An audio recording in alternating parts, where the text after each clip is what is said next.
ఉచ్చనీచ స్థానాలను చూసుకోవాలి. సింహద్వారాలు ఎటు పెట్టుకోవాలి, కిటికీలు ఎటు పెట్టుకోవాలి, లేదా వాడుకపు నీరు కానీ వర్షపు నీరు కానీ మనం అపార్ట్మెంట్కి సంబంధించి చుట్టూ ఖాళీ స్థలం పార్కింగ్కి లేదా కారు ట్రావెలింగ్కి సంబంధించి మనం ఏదైతే వదులుతామో దానికి సంబంధించి వాటర్ ఎటు నుంచి ఎటువైపు వెళ్ళాలి అంటే దక్షిణం నుండి ఈశాన్యానికే వెళ్ళాలి, పడమర నుండి ఈశాన్యానికే వెళ్ళాలి, లేదా ఉత్తరం నుండి ఉత్తర వాయువ్యంగా వెళ్ళిపోవచ్చు. సో ఆ విధంగా వర్షపు నీరు కానీ వాడుకపు నీరు కానీ ఏ విధంగా స్థలానికి సంబంధించి బయటికి వెళ్ళాలి అనేటువంటిది కూడా చూసుకోవాలి. తర్వాత ఈ ఎలక్ట్రికల్ ట్రాన్స్ఫార్మర్స్ ఏ దిక్కులో ఉండాలి, ఏ మూల పెట్టాలి అనేటువంటిది కూడా శాస్త్రం ప్రకారం చూసుకోవాల్సినటువంటి పరిస్థితి ఎంతైనా ఉంది.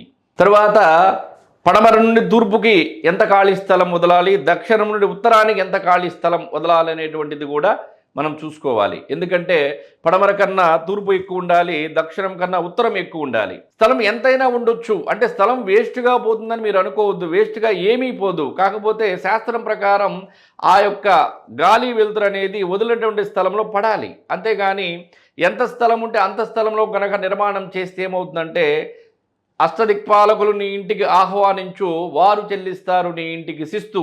వాళ్ళని ఆహ్వానించడం అంటే వారికి కేటాయించాల్సినటువంటి స్థలాన్ని మనం కేటాయించాలి. ఏ విధంగా? ఇప్పుడు తూర్పుకి ఇంద్రుడు అధిపతి, ఇంద్రుడు కూర్చోవాలి, ఇంద్రుడు ఈ యొక్క ఈ స్థలంలోకి రావాలి అంటే ఏం చేయాలి? ఆయనకి స్థలం వదలాలి. ఆగ్నేయానికి అగ్నిదేవుడు, తర్వాత దక్షిణానికి యమధర్మరాజు, తర్వాత నైరుతికి నిరుత్ అనే రాక్షసుడు, పడమరకి వరుణదేవుడు, వాయువ్యానికి వాయుదేవుడు, ఉత్తరానికి కుబేరుడు, ఈశాన్యానికి పరమేశ్వరుడు.